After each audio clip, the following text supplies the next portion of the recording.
Hello friends, स्वागत है आप सभी लोगों का हमारे चैनल को स्टडी में। मैं कमल बेस्ट। इस वीडियो के माध्यम से दोस्तों आपको यहाँ पर कराऊंगा आर्मी जनरल साइंस का पार्ट नंबर 40, यानी दोस्तों यहाँ पर आपको मिलेगा सामान्य विज्ञान का भाग नंबर 40। इससे पहले दोस्तों आपको 39 पार्ट्स कराए जा चुके हैं जहाँ पर आपने महत्वपूर्ण क्वेश्चन देखे। तो आज यहाँ पर दोस्तों आप देखेंगे पार्ट नंबर 40 यानी पार्ट नंबर 40 को, जहाँ पर आपको बेहद ही महत्वपूर्ण क्वेश्चन मिलेंगे जो बार बार पूछे गए हैं। तो आराम से आप वीडियो को देखें शुरू से लेकर आखिर तक, और जो भी क्वेश्चन मिलते हैं दोस्तों आप सारे क्वेश्चनों को लगातार नोट करेंगे। तो शुरू करते हैं। देखिए पहला क्वेश्चन आपको दिखता है, निम्न कौन गलत युग्मित है, यानी आपको पूछा गया है विच वन इज इनकरेक्ट। दोस्तों यहाँ पे देखिए आपको पेयर्स दिए हैं, इनमें से कौन सा पेयर आपका इनकरेक्ट है आपको सिलेक्शन करना है। पहला आपको दिया गया है दोस्तों ऑर्निथोलॉजी। ऑर्निथोलॉजी यानी कि दोस्तों जहाँ पर आप स्टडी करते हैं बर्ड्स की, यानी पक्षियों का दोस्तों आप यहाँ पर अध्ययन करते हैं, तो पहला आपका राइट है। सेकंड आपको दिया गया है ऑन्कोलॉजी। ऑन्कोलॉजी के अंदर आप स्टडी करते हैं कैंसर की, यानी कैंसर बीमारी का यहाँ पर आप अध्ययन करते हैं, तो आपको सेकंड वाला भी राइट दिया है। थर्ड आपको दिया है एनाटॉमी। एनाटॉमी के अंदर आप स्टडी करते हैं composition of plants and animals, यानी दोस्तों आप जानवरों का और पादपों की संरचना का अध्ययन करते हैं एनाटॉमी के अंदर। यहाँ पे दोस्तों ह्यूमन बॉडी भी आएगी, आप ध्यान देंगे। ह्यूमन बॉडी यानी कि मानव शरीर का भी दोस्तों आप इसके तहत में अध्ययन करते हैं। तो यहाँ पर आप देखते हैं सी वाला भी दोस्तों करेक्टली मैच्ड है। तो यहाँ पर आपको ऑप्शन नंबर डी में दिखता है नन ऑफ दीज अबव, यानी दोस्तों इनमें से कोई भी यहाँ पर इनकरेक्ट नहीं है, तो आप टिक कर देंगे ऑप्शन नंबर डी वाले में। नेक्स्ट क्वेश्चन देखिए दोस्तों, दूध का घनत्व मापने में प्रयुक्त यंत्र है, यानी आपसे पूछा गया है which instrument is used to measure the density of milk. दोस्तों यहाँ पे देखिए डेंसिटी ऑफ मिल्क को यदि आपको मेज़र करना है तो यहाँ पर आप कौन से वाला इंस्ट्रूमेंट का इस्तेमाल करते हैं। यहाँ पर आप इस्तेमाल करते हैं दोस्तों लैक्टोमीटर का। लैक्टोमीटर आपने देखा होगा, दूध में डालने वाला इस प्रकार की एक पेन होती है, जिसके माध्यम से आप क्या देखते हैं, आप मिल्क की दोस्तों प्योरिटी को देखते हैं। प्योरिटी कहें या फिर आप दोस्तों वहाँ पर डेंसिटी को देखते हैं, यानी दूध वहाँ पर कितना गाढ़ा है इसके आधार पर आप चेक कर लेते हैं। तो यहाँ पर आप कह देंगे ऑप्शन नंबर ए वाला आपका राइट होगा। वैसे ही दोस्तों यदि आप बात करें हाइग्रोमीटर की, हाइग्रोमीटर के द्वारा दोस्तों क्या मापते हैं आप इसके द्वारा मापते हैं ह्यूमिडिटी को। ह्यूमिडिटी यानी आप दोस्तों नमी को मापते हैं। वैसे ही आप बात करें दोस्तों बैरोमीटर, तो बैरोमीटर के माध्यम से आप मापते हैं एटमॉस्फेरिक प्रेशर को, यानी वायुमंडलीय दाब को बैरोमीटर के माध्यम से मापते हैं। वैसे ही ऑप्शन नंबर डी में दिया है आपको हाइड्रोमीटर, तो कमेंट में आप बताएंगे हाइड्रोमीटर के द्वारा दोस्तों क्या मेजर करते हैं। तो यहाँ पर आप टिक कर देंगे ऑप्शन नंबर ए वाले में। नेक्स्ट क्वेश्चन देखिए दोस्तों, निम्न में कौन एक भौतिक परिवर्तन नहीं है, यानी आपसे पूछा गया है which of the following is not a physical change. दोस्तों यहाँ पे देखिए जो फिजिकल चेंज होता है और एक केमिकल चेंज होता है, दोनों में आपको अंतर पहचानना पड़ेगा। फिजिकल यानी कि दोस्तों भौतिक परिवर्तन, और केमिकल मतलब रासायनिक परिवर्तन। अब देखिए दोनों में अंतर क्या है दोस्तों। पहले बात कर लेते हैं फिजिकल की। यहाँ पे कोई भी नया सबस्टेंस नहीं बनेगा, यानी आप कह देंगे नो न्यू सबस्टेंस फॉर्म्ड, यानी कि दोस्तों यहाँ पे कोई भी नया सबस्टेंस या नया पदार्थ नहीं बनेगा। वैसे आप यहाँ पे केमिकल की बात करें तो यहाँ पे न्यू सबस्टेंस फॉर्म्ड होगा, यानी दोस्तों यहाँ पर नया पदार्थ बनेगा। वैसे आप बात करें दोस्तों यहाँ पर जो चेंज होता है, चेंज को दोस्तों आप दोबारा से ला सकते हैं, यानी कि आपने मान लीजिए यहाँ से यहाँ चेंज कर दिया, तो यहाँ से दोस्तों आप यहाँ ला सकते हैं, यानी आप इसको कहते हैं दोस्तों रिवर्सिबल रिएक्शन होती है, या फिर आप कहें दोस्तों ये आपकी उत्क्रमणीय अभिक्रिया होती है। यानी आप दोस्तों यदि ठोस से द्रव में जाएंगे तो द्रव से आप ठोस में आ सकते हैं। वैसे केमिकल की बात करें दोस्तों तो यहाँ पे आप यहाँ चले गए, दोबारा यहाँ नहीं आ पाएंगे, यानी कि दोस्तों एक प्रकार से क्या है, इरिवर्सिबल रिएक्शन हो जाएगी, या फिर आप कहें दोस्तों अनुत्क्रमणीय रिएक्शन होती है। तो आप यहाँ पे दोनों ही चीज़ों को नोट कर लेंगे, इसके आधार पर क्वेश्चन बार बार आता है।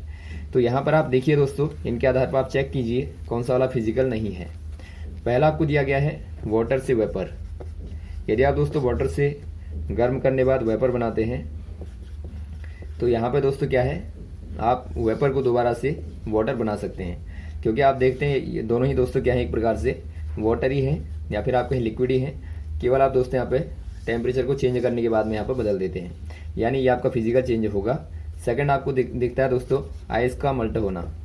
आइस को दोस्तों आप मल्ट करेंगे तो आपको यहाँ पर वाटर मिलेगा, और वाटर को दोबारा से दोस्तों आप फ्रीज करेंगे तो आपको आइस मिलेगा, यानी ये भी दोस्तों आपका फिजिकल चेंज होता है। वैसे आप देखते हैं दोस्तों solution of salt in water. यदि आप दोस्तों सॉल्ट और वाटर को मिला दें तो यहाँ पे एक प्रकार का सॉल्यूशन बनता है दोस्तों, यानी विलयन बनता है। लेकिन यहाँ पे देखिए आप यहाँ पर डिस्टिलेशन मेथड के द्वारा या फिर आप कहें दोस्तों आसवन विधि के द्वारा यहाँ पे दोबारा से सॉल्ट को वाटर से सेपरेट कर सकते हैं, यानी दोनों को आप दोबारा से इनिशियल फॉर्म में दोस्तों ला सकते हैं। यानी ये भी क्या हो जाएगी, एक प्रकार की, ये भी दोस्तों एक प्रकार की यहाँ पर फिजिकल चेंज हो जाएगा। अब यहाँ पर आपको दोस्तों फाइनल वाला दिखता है डी वाला। यहाँ पर आपको दिया गया है कंबस्टन ऑफ एलपीजी, यानी लिक्विड पेट्रोलियम गैस का दोस्तों जब आप दहन करते हैं, कंबस्टन करते हैं या फिर आप कहें बर्न करते हैं, तो यहाँ पर दोस्तों एक ऐसा चेंज है, ये दोस्तों एक प्रकार का केमिकल चेंज है। केमिकल क्यों होगा दोस्तों? पहली बात यहाँ पे देखिए, जब एलपीजी बर्न होगी तो यहाँ पर न्यू सबस्टेंस फॉर्म होगा, यानी नया पदार्थ बनता है। और सेकंड चीज़ दोस्तों, यदि आप एलपीजी को एक बार बर्न कर दें, दोबारा से आप यहाँ पे एलपीजी नहीं बना सकते। तो यहाँ पर आप कह देंगे दोस्तों ऑप्शन नंबर डी वाला राइट होगा। अगला क्वेश्चन देखिए दोस्तों, किन गैसों का प्रयोग एक शुद्ध तेल को लंबे समय तक संरक्षित करने के लिए होता है? यानी आपसे पूछा गया है which gases are used for storage fresh oil for a long time. दोस्तों यहाँ पे देखिए, यदि आपको फ्रेश ऑयल के सैंपल को दोस्तों लॉन्ग टाइम के लिए, लॉन्ग पीरियड के लिए यदि स्टोर करना है, तो यहाँ पर आप क्या इस्तेमाल करते हैं, किन गैसों का यहाँ पर इस्तेमाल करते हैं? यहाँ पे देखिए दोस्तों आप इस्तेमाल कर लेते हैं नाइट्रोजन का या फिर हीलियम का।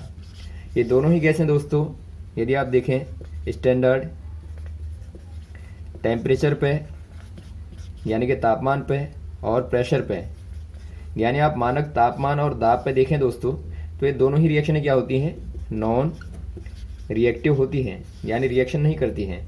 तो इसीलिए आप इनका इस्तेमाल यहाँ पर कर लेते हैं दोस्तों, इनको स्टोर करने के लिए।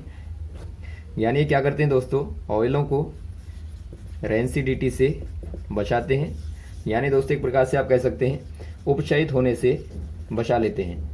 तो यहाँ पर आप टिक कर देंगे ऑप्शन नंबर कौन से वाले में, ऑप्शन नंबर दोस्तों डी वाले में। अगला क्वेश्चन देखिए दोस्तों, कैल्शियम फॉस्फेट दांतों के एनामेल में पाया जाता है, आपको बताना है इसकी प्रकृति कैसी होती है। यानी आपसे पूछा गया है calcium phosphate is present in tooth enamel, it's nature is. दोस्तों यहाँ पे देखिए जो टूथ का यानी हमारे दांतों का जो एनामेल होता है, आपको इसके बारे में एक क्वेश्चन याद होना चाहिए। ये दोस्तों हमारे शरीर का सबसे स्ट्रॉन्ग पार्ट होता है, यानी सबसे मजबूत पार्ट यहाँ पे यदि बॉडी का कहें दोस्तों, तो टूथ का जो एनामेल होता है यही आपका सबस्टेंस होता है। अब यहाँ पे देखिए दोस्तों ये बना किससे होता है, ये बना होता है कैल्शियम फॉस्फेट से, यानी CA3PO4 का होल ट्वाइस, इससे बना होता है। यदि आपको बताना है कि इसका नेचर कैसा होता है, यानी एसिडिक होता है कि बेसिक होता है, यहाँ पर आप क्या करेंगे दोस्तों, वाटर के साथ में रिएक्शन करेंगे तो यहाँ पर बनता है CaOH का होल ट्वाइस और साथ में H3PO4। अब यहाँ पे देखिए दोस्तों ये आपका क्या है, ये आपका स्ट्रॉन्ग बेस है, यानी कि प्रबल क्षार है। और यदि आप बात करें H3PO4, ये आपका वीक एसिड है। यानी आप दोनों को देखें दोस्तों तो यहाँ पर कंप्लीटली फाइनली क्या दिखता है आपको, फाइनली आपको दिखता है कि कैसा नेचर का होगा, ये आपका बेसिक नेचर का होगा, क्योंकि बेस यहाँ पे स्ट्रॉन्ग बनता है। तो आप कह देंगे दोस्तों एनामेल कैसा होगा, बेसिक नेचर का होगा। तो यहाँ पर आपको ऑप्शन नंबर दिखता है ए वाला, तो ए वाले में दोस्तों आप टिक कर देंगे। नेक्स्ट क्वेश्चन पूछा गया दोस्तों, निम्न किस द्रव का पृष्ठीय तनाव उच्चतम होता है? यानी आपसे पूछा गया है which one of the following liquids has maximum surface tension. दोस्तों यहाँ पे देखिए जो सरफेस टेंशन होती है, यहाँ पर यदि आप देखें दोस्तों, इसे आप पृष्ठीय तनाव कहते हैं, पृष्ठीय तनाव। आपको नाम से ही मालूम हो रहा होगा, जो पृष्ठ पर लगने वाला तनाव होता है दोस्तों, यानी जो खिंचाव होता है अंदर की ओर लगने वाला, इसी को आप क्या कहते हैं, सरफेस टेंशन कहते हैं। यानी इसको आप दोस्तों यदि आप रिप्रेजेंट करना चाहें तो टेंशन इक्वल टू होता है F/L, यानी प्रति एकांक लंबाई पर लगने वाला जो बल होता है, फोर्स होता है, इसी को आप कहते हैं सरफेस टेंशन। अब यहाँ पे देखिए दोस्तों, यदि आप बात करें लिक्विडों में, तो यहाँ पर आपको देखिए मरकरी दिया है। मरकरी यानी कि Hg जो होता है, पारा जो होता है, ये दोस्तों क्या है, एक प्रकार से मेटल है जो कि रूम टेम्परेचर पे लिक्विड फॉर्म में आपको दिखता है। तो यहाँ पर आप देखते हैं दोस्तों, यदि आप इसकी ड्रॉप को डालें एक सरफेस पे, मान लीजिए यहाँ पे प्लेन सरफेस आपने लिया, प्लेन सरफेस आपने यहाँ पे लिया, तो यहाँ पर आप देखेंगे दोस्तों एकदम आपको स्फीयर शेप की दिखेगी, यानी गोलाकार यहाँ पर आकार की दिखती है। यानी कि जो पारा होता है ये दोस्तों क्या होता है, बहुत ज़्यादा डेंस होता है। डेंस यानी कि घना होता है, या फिर आप कहें सघन होता है। और जो जितना ज़्यादा सघन होगा दोस्तों, यानी जितना ज़्यादा डेंसिटी ज़्यादा होगी, वह उतनी ही दोस्तों क्या होगी, सरफेस टेंशन भी ज़्यादा होती है। तो यहाँ पर आप कह देंगे जो मरकरी है मैक्सिमम यहाँ पर क्या होगा दोस्तों, सरफेस टेंशन होगा। नेक्स्ट क्वेश्चन देखिए दोस्तों, निम्न कौन अम्लीय प्रकृति का है, यानी आपसे पूछा गया है which one of the following is acidic in nature. दोस्तों यहाँ पे देखिए एसिडिक नेचर इनमें से किनका है आपको बताना है। पहला आपको दिया है दोस्तों लाइम जूस। लाइम जूस जो होता है, यानी आप कहें नींबू का पानी जो होता है दोस्तों, एक प्रकार से क्या होता है, एसिडिक नेचर का होता है, क्योंकि इसमें क्या होता है, सिट्रिक एसिड होता है दोस्तों। तो यहाँ पर आप कह देंगे पहला वाला आपका क्या हो जाएगा, एसिड नेचर का हो जाएगा, यानी पहले वाले में दोस्तों आप टिक कर देंगे। नेक्स्ट आपको दिया गया है ह्यूमन ब्लड। तो आपको मालूम होगा दोस्तों ह्यूमन ब्लड कैसा होता है, ये आपका बेसिक नेचर का होता है, बेसिक नेचर का होता है। और आप कमेंट में बताएंगे कि इसका पीएच क्या होता है, आपको कमेंट में बताना है ह्यूमन ब्लड का पीएच मान क्या होता है। और वैसे आप बात करें दोस्तों लाइम वाटर की, तो लाइम वाटर यानी कि जो चूने का पानी होता है, यानी CaOH का होल ट्वाइस यदि आप देखें दोस्तों, ये आपका स्ट्रॉन्ग बेस होता है, यानी कि क्षारीय मीडियम का होता है। वैसे आप बात करें एंटा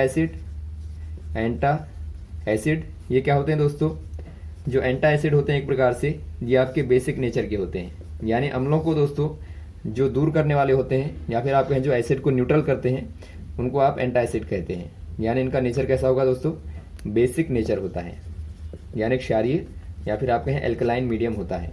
तो ऑप्शन नंबर यहाँ पर आपका होगा ए वाला। अगला क्वेश्चन देखिए दोस्तों, निम्न कौन एक खनिज अम्ल नहीं है, यानी आपसे पूछा गया है which one is not a mineral acid. दोस्तों यहाँ पे देखिए जो मिनरल एसिड होते हैं ये दोस्तों इनऑर्गेनिक कंपाउंड को जब आप वाटर में डिसोसिएट करते हैं तो यहाँ पर बनते हैं। यानी यहाँ पर कैसे होंगे दोस्तों, इनऑर्गेनिक कंपाउंड होंगे। तो यहाँ पर आप देखते हैं सल्फ्यूरिक एसिड को H2SO4 होता है, यानी एक प्रकार का दोस्तों क्या है, इनऑर्गेनिक कंपाउंड है, यानी आपका मिनरल एसिड होगा। वैसे आप देखते हैं HCl को, तो HCl भी दोस्तों क्या है, एक प्रकार से इनऑर्गेनिक कंपाउंड है, यानी ये भी दोस्तों क्या होगा, एक प्रकार से ये आपका मिनरल एसिड होगा। वैसे आप देखते हैं दोस्तों नाइट्रिक एसिड यानी HNO3, तो यहाँ भी आप देखते हैं इनऑर्गेनिक कंपाउंड है। इनऑर्गेनिक का मतलब मालूम होगा दोस्तों आपको, इनऑर्गेनिक कहने का मतलब है जहाँ पर कार्बन प्रेजेंट नहीं होता, यानी जो कार्बनिक नहीं होगा दोस्तों इनको आप अकार्बनिक कहते हैं, यानी इनऑर्गेनिक कहते हैं। यानी जहाँ कार्बन होगा वो क्या होगा दोस्तों, वो आपका ऑर्गेनिक हो जाएगा। और वैसे आप देखते हैं दोस्तों डी वाले में सिट्रिक एसिड।